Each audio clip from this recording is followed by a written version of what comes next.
Ich hoffe, euch geht's sehr, sehr gut. Ich bin Eva und ich mache YouTube-Videos hauptsächlich über vegan und rohvegan, aber auch ganz viele interessantere andere Themen. Und in dem heutigen Video geht es praktisch um einen amerikanischen YouTube-Channel, nämlich Moon&Rock. Und zwar sind es Megan und Rock und die haben jahrelang praktisch die vegane und rohvegane Lebensweise so ein bisschen auf ihrem YouTube-Kanal gezeigt und damit ganz, ganz viele Leute inspiriert, vegan zu werden. Allerdings haben sie dann vor ein paar Monaten oder 1-2 Monaten ein Video gemacht, wo sie gesagt haben, sie sind nicht mehr vegan. Genau, und ich fand das Video ziemlich interessant, wenn ich sagen darf. Und sie haben das Video ein bisschen später wieder gelöscht, weil sie sehr, sehr viele negative Kommentare bekommen haben. Wahrscheinlich war das der Grund. Auf jeden Fall denke ich, dass es trotzdem sehr, sehr wichtig ist, dass man über das Thema redet, weil es so viele falsche Stigmen über vegan leider immer noch gibt.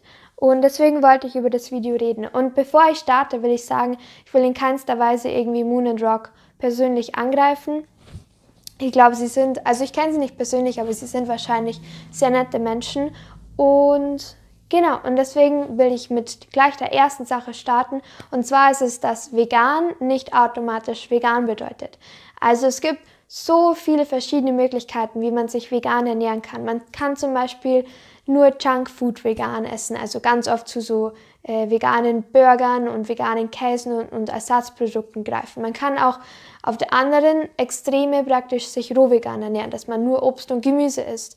Dann gibt es noch, dass man mehr Kartoffeln und mehr Reis isst, also eher mehr Kohlenhydrate ist. Dann gibt es noch die, die wenig Kohlenhydrate essen und zum Beispiel mehr Sojapudding essen und weniger Kartoffeln. Also es gibt ganz, ganz, ganz verschiedene Möglichkeiten, wie man sich vegan ernähren kann. Und deswegen sollte man das auf jeden Fall im Hinterkopf behalten, wenn man so Sachen liest, dass jemand nicht mehr vegan ist und das vegan nicht funktioniert, weil man weiß oft nicht, wie hat sich die Person vorher ernährt. Zum Beispiel kannst du auch nur Agavendicksaft trinken und was weiß ich, Sojajoghurt, nur das essen und natürlich über die Zeit wirst du Mineraldefizite entwickeln, was halt einfach nicht nachhaltig ist, aber das bedeutet, dass du dich halt falsch ernährt hast und es bedeutet nicht an sich, dass die vegane Lebensform oder Diät nicht funktioniert. Also das ist wichtig, dass man sich das erinnert. Und der zweite Punkt ist, dass viele Menschen, wenn sie zu vegan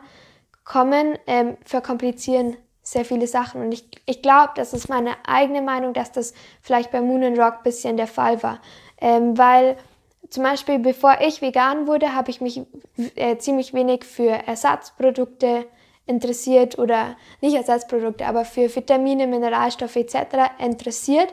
Und ich habe viel Fastfood gegessen und so weiter, aber meine Eltern oder Freunde haben nie irgendwas gesagt. Aber dann, wo ich vegan geworden bin, angefangen habe, mehr Gemüse, mehr Obst zu essen, waren plötzlich sehr, sehr viele Menschen sehr, sehr ängstlich, ob ich wirklich alles bekomme. Und ich war dann auch ängstlich, ob ich wirklich alles bekomme. Habe dann auch Ersatzprodukte und Zusatzprodukte und Superfoods und so weiter und Pulver und so gegessen, was halt eigentlich mittlerweile nach 3,5 Jahren weiß ich, dass es nicht nötig ist, wenn du deinen Fokus eher auf sehr gesunde, ganzes Essen lenkst, das vegan ist, als zum Beispiel Obst und Gemüse oder halt ganze Bohnen oder sowas und weg von diesem industrialisierten Zeug. Dann braucht man ganz viele Pulver und so weiter, die oft angeboten werden, überhaupt nicht. Der nächste Punkt, den sie erwähnt hat, ist, dass sie haben sich ein bisschen gerechtfertigt, indem sie gesagt haben, sie kaufen nur noch Bio. Aber was ich finde bei Bio ist es, dass, ja, es ist Bio, aber trotzdem erstens aus der tierethischen Seite werden die Tiere trotzdem getötet. Wenn du Biofleisch kaufst, werden die Tiere trotzdem getötet. Und klar hat das vielleicht ein bisschen besseres Leben gehabt, das Tier, aber trotzdem ist es getötet worden, obwohl es nicht getötet werden wollte. Und das gleiche auch bei Eiern oder bei Milchprodukten. Bei Eiern werden auch weiterhin, obwohl es Bio ist, die Tiere geschreddert. Also die Küken werden aussortiert, männlich, weiblich und die männlichen werden geschreddert. Und bei Milchprodukten ist es auch so, dass die Kälbchen weiterhin getötet werden und die Mütter halt künstlich besamt, also vergewaltigt werden, obwohl es Bioprodukte sind. Das heißt, Bio aus tierrecht-ethischer Sicht ist ein bisschen besser, aber es ist immer noch nicht das Beste. Und aus der gesundheitlichen Sicht sind Bioprodukte auch nicht so viel besser als die normalen Fleischprodukte, weil Fleisch bleibt gesundheitsschädlich, ob man es jetzt Bio isst oder nicht Bio isst. Aber dazu später nochmal genauer, weil sie nämlich gesagt hat, sie ist schwanger. Und ich weiß nicht, ob sie mittlerweile schon das Kind hat. Auf jeden Fall hat sie gesagt, dass sie erstens tierische Produkte das Verlangen danach hatte während ihrer Schwangerschaft und zweitens, sie will ihrem Kind, was weiß ich, so eine ausgewogene Ernährung oder sowas bieten, was ich ihr recht gebe, aber ich finde, tierische Produkte ist da der falsche Weg. Und ich glaube auch, nur wenn man was während der Schwangerschaft irgendwie Gelüste dazu hat, ist es trotzdem nicht unbedingt das Gesündeste. Und Gesundheit deswegen, weil tierische Produkte sehr, sehr hoch an Cholesterin sind, gesättigten Fettsäuren sind, in Fische sind Schwermetalle enthalten und auch so viele mehr Sachen.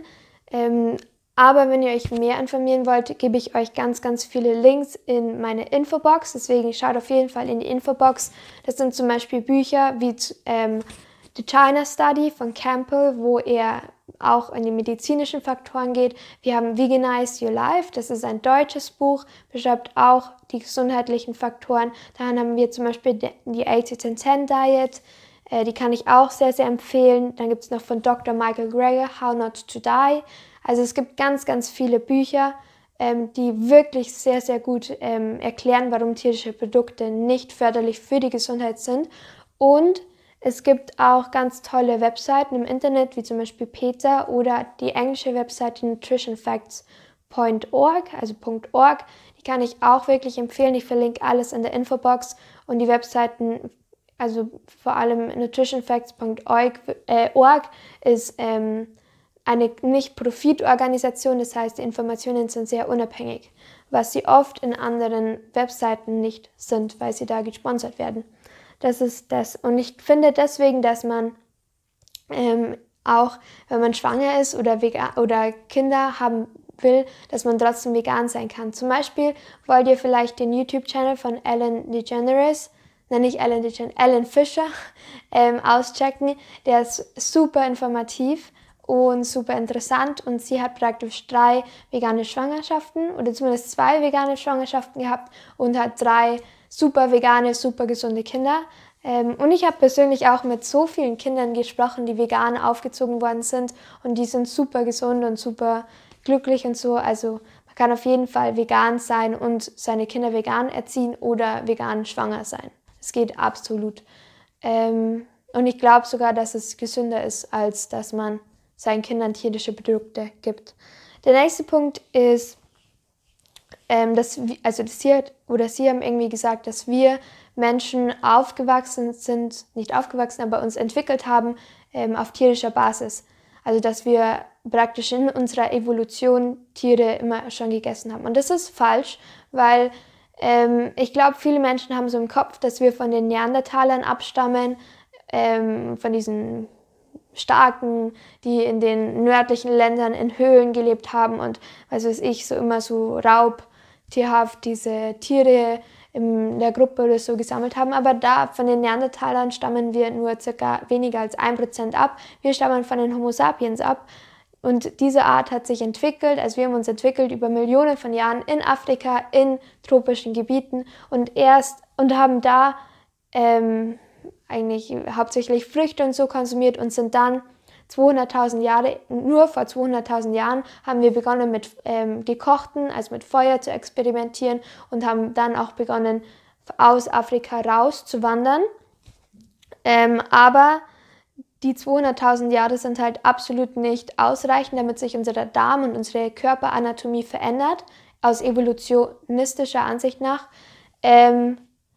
Und ganz ehrlich, wenn mir jemand sagt, dass man Fleisch oder so viel Fleisch roh gegessen hat, das finde ich, macht halt überhaupt keinen Sinn, weil wenn man die Möglichkeit hat zwischen ganz viel Obst, wie zum Beispiel Mango und so weiter, und dann die Möglichkeit oder anderen Gemüse und Obst und dann die Möglichkeit zwischen irgendwie ein Tier zu fangen, wie so ein Zebra, das muss man erst erledigen, also töten, dann halt muss man es auseinanderschneiden. Und ganz ehrlich, für uns ist rohes Fleisch, also für mich zumindest, ziemlich unappetitlich und auch die ganzen Haut und Sehnen und Knochen und das Blut, was da rumläuft und es modert und verwest ja auch, also genau. Aber ich mache wahrscheinlich noch ein extra Video über das Thema. Und der letzte Punkt ist Spezizismus und das ist praktisch, dass manche Menschen glauben, dass Menschen über Tieren sind. Das heißt, Menschen und Tiere sind praktisch auf verschiedenen Levels. Ich glaube aber nicht, dass es so ist. Ich glaube, dass Menschen und Tiere auf einem Level sind, weil wir Menschen Tiere sind.